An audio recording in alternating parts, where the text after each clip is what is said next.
এখানে যে মোবাইল দুটি দেখতেছেন, একটা হচ্ছে যে অফিসিয়াল আর একটা হচ্ছে যে আনঅফিসিয়াল। দোনোটার মডেলই সেম। তো মার্কেটে অফিসিয়াল এবং আনঅফিসিয়াল ফোন এই দুটি শব্দ অনেক দেখা যায়। তো এগুলার মূল কাহিনী কি বা এত প্রাইস কম বেশি কেন, তো আমি আপনাকে আজকে স্টেপ বাই স্টেপ বলে দিতেছি। প্রথমত, ওয়ারেন্টি সার্ভিস। অফিসিয়াল ফোন কোম্পানির অনুমোদিত পরিবেশের মাধ্যমে আনা হয়, তাই এতে কোম্পানির 1 বছর বা তার বেশি ওয়ারেন্টি থাকে। সার্ভিস সেন্টার থেকে ফ্রি সার্ভিস পাওয়া যায়। এবার বলবো আনঅফিসিয়াল। বিদেশ থেকে ব্যক্তিগতভাবে গ্রুপ মার্কেট থেকে আনা হয়, সাধারণত ওয়ারেন্টি থাকে না, সার্ভিস সেন্টার থেকে সুবিধা মেলে না। মূল্য প্রাইস। অফিসিয়াল ফোন সরকার নির্ধারিত ট্যাক্স সহ দাম বেশি হয়।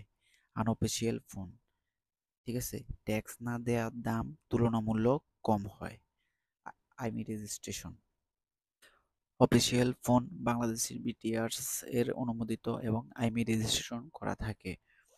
আনঅফিসিয়াল ফোন অনেক কম রেজিস্ট্রেশন থাকে না, ফলে ভবিষ্যতে নেটওয়ার্ক সমস্যা হতে পারে, যেমন বন্ধ হয়ে যেতে পারে। ব্র্যান্ড সাপোর্ট ও সফটওয়্যার।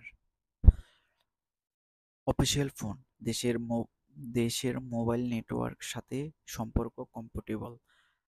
আনঅফিসিয়াল ফোন কিছু সময়ে এলটিই, 5G বা অন্যান্য ব্র্যান্ড সাপোর্ট সমস্যা হয়। আপনি যদি আপনি যদি দীর্ঘমেয়াদী নিশ্চিন্তে ব্যবহার করতে চান, তাহলে অফিসিয়াল ফোন নেটওয়ার্কের জন্য ভালো, তবে বাজেট অনেক বেশি। তো অফিসিয়াল ফোন, আপনার যদি বাজেট কম থাকে তাহলে আপনি আনঅফিসিয়াল ফোন নিতে পারেন, বা আনঅফিসিয়াল ফোন অনেকেই ইউজ করে থাকে, ঠিক আছে। তো এ হলো আমার আজকের ভিডিও। তো এটা হচ্ছে যে 16,000 টাকা, আর এটা হচ্ছে যে 20,000 টাকা। তো ঠিক আছে, এটা হচ্ছে যে অফিসিয়াল ফোন আর এটা হচ্ছে যে আনঅফিসিয়াল ফোন। তো আজকে আমি আপনাদেরকে শিখেছি কি আনঅফিসিয়াল ফোন এবং অফিসিয়াল ফোনের সম্পর্ক। যদি ভিডিওটি ভালো লাগে তাহলে অবশ্যই একটা সাবস্ক্রাইব করে দিয়ে পাশে থাকবেন নেক্সট ভিডিওর জন্য।